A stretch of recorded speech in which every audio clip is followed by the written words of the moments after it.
everyone, I'm Sierra and welcome back to my channel. Today I'm going to be doing a little update of what is going on with our baby. I almost said his name. So we just found out the sex of our baby like a week and a half ago. I posted it last week. If you haven't seen that video, I will link it all down below. It's so cute. We're officially parents of a girl and a boy. I'm so excited. Hold on, I gotta burp. Wait for it. I just had a ton of water. That was kind of weak, but whatever.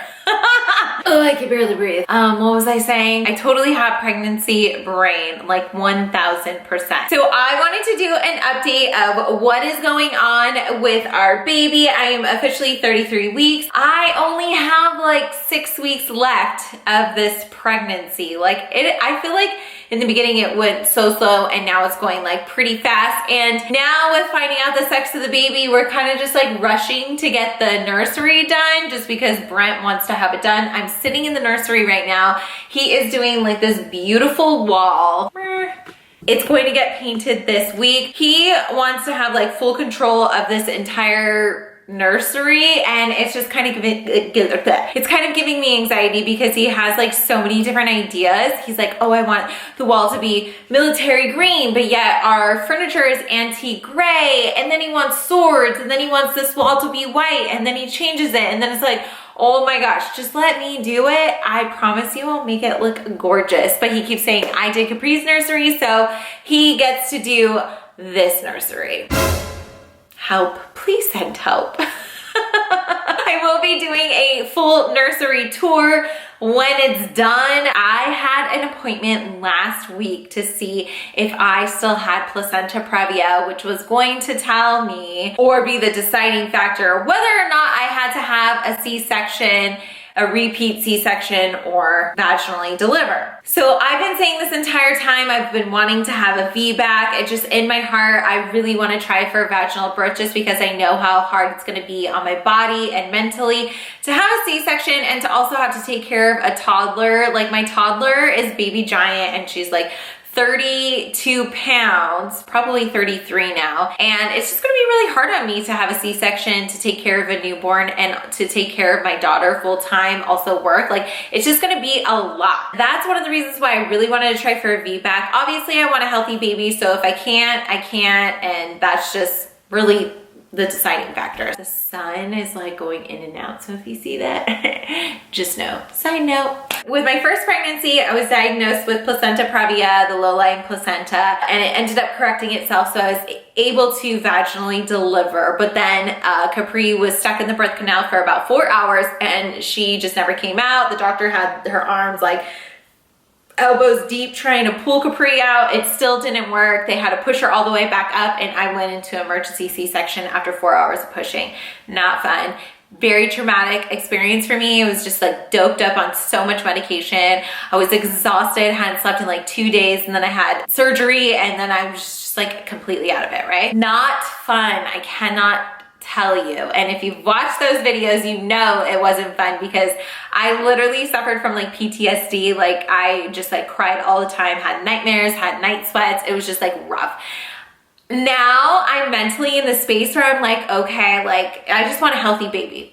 That's all we want, right? I'm so thirsty. Should have brought my water in here. What was I thinking? Back to placenta previa. Basically, here is like the birth canal and the cervix. And so the cervix was covered, and they were checking last week to see if the placenta had corrected itself. So imagine this is a balloon and there's like a black little marker dot right here. If you blow up the balloon, like we'll do it this way, right? And eventually that marker will like move up. It's not actually moving up, it's just expanding. So the marker will eventually move, opening up the birth canal for a baby to come through. At my appointment, the tech was taking a ton of photos, and the specialist came in and started looking at it, looking around, and was like, oh my gosh, great. You're no longer having like placenta previa. You are pretty much okay for a VBAC. Let's just like take a look around. And then all of a sudden they started like, the tech started like pressing on my uterus and like pushing the baby up to get a better look at something. They start talking and they're kind of like whispering. They're like, oh, we'll get closer in here, like moving it around and stuff. And I'm like, what's going on? You know, when you're in the doctor's appointment and they're looking at your baby, like that's kind of like the weirdest feeling. You just want you want your baby to be like fine, right? All of a sudden the doctor like goes out and calls for another doctor, which is another specialist. They bring another doctor because they were like having previous conversation together. So there's 3 specialists in my room. And obviously that's a little intimidating because I'm thinking like, oh my God, is something wrong with the baby? What could be going wrong? I feel the baby kicking the entire time.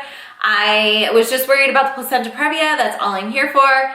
And they're just kind of like whispering and they're like, oh my gosh, like that's very masculine. Yeah, no, that's not gonna happen. There's that's a cervix vessel, not a placenta vessel, yada, yada, yada. And I'm like, what the heck is going on? Turns out I have 3 masculine blood vessels that are in my cervix area. They're so masculine is what they kept saying, that if I try to vaginally deliver, I will most likely hemorrhage and need a blood transfusion, AKA I could die. It's life-threatening and they will not let me have a VBAC. They kept explaining like, these are very masculine, and had they not known this or seen it, it could have been detrimental. And they said that this was probably what happened when I had my daughter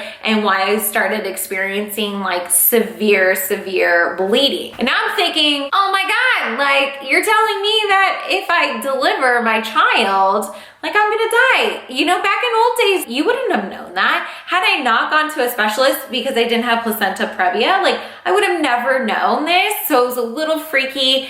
And long story short, they did not give me the okay to vaginally deliver, which at the end of the day, I was kind of happy because I have been going back and forth like, what is right for the baby? What is right for my mental health? It's inevitable. Like you don't want to have surgery when you're going to have a newborn. If you have to, obviously you have to. So I'm almost in the space where I'm happy that they made that decision for me, that I have to have a C-section. Now knowing that I could possibly hemorrhage and it could be life-threatening, obviously I'm so thankful that it all worked out this way.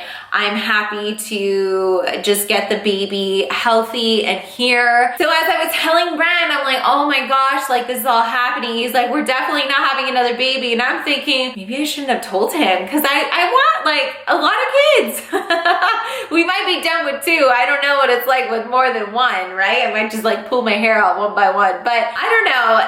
It was so weird to hear that. But like I said, I was super thankful. Long story short, I have to have a C-section. My due date now is going to be a week earlier than what was expected. I was expected delivery around like June 17th was my due date.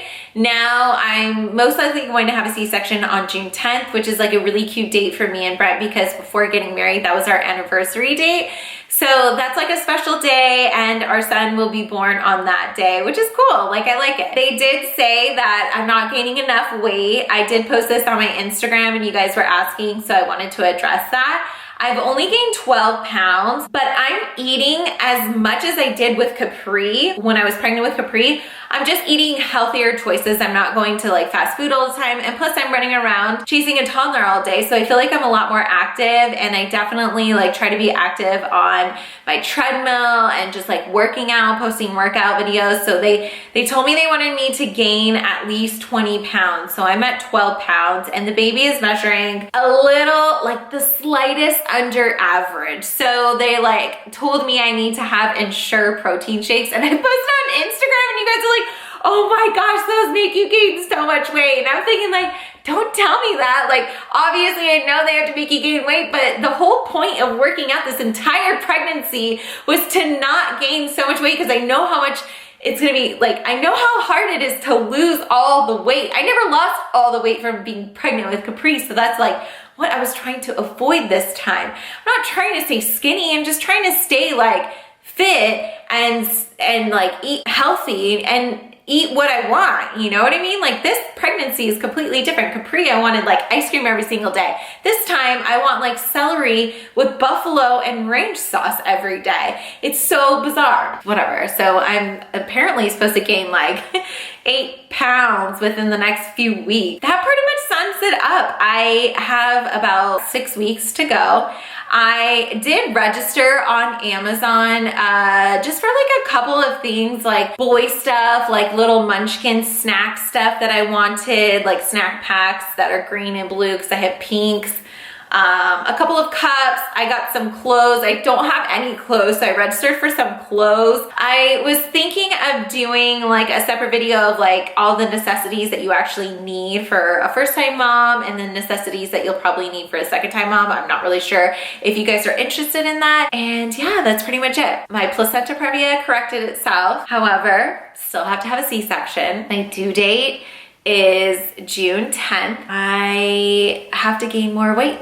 That is all I have for you today. The baby room should be done within the next like 2 to 3 weeks. I have to buy some small stuff and that's pretty much it.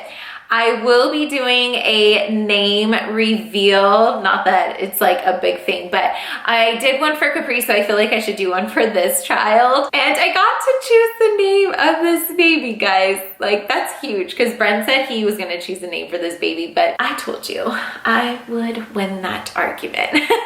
So that's why I pretty much am letting him do whatever he wants for the nursery, whatever. It's a guy thing.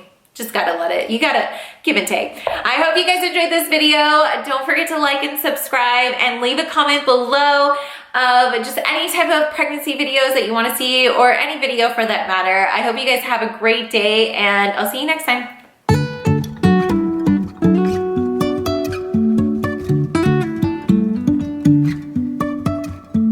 Life is a winding road, no telling where it goes.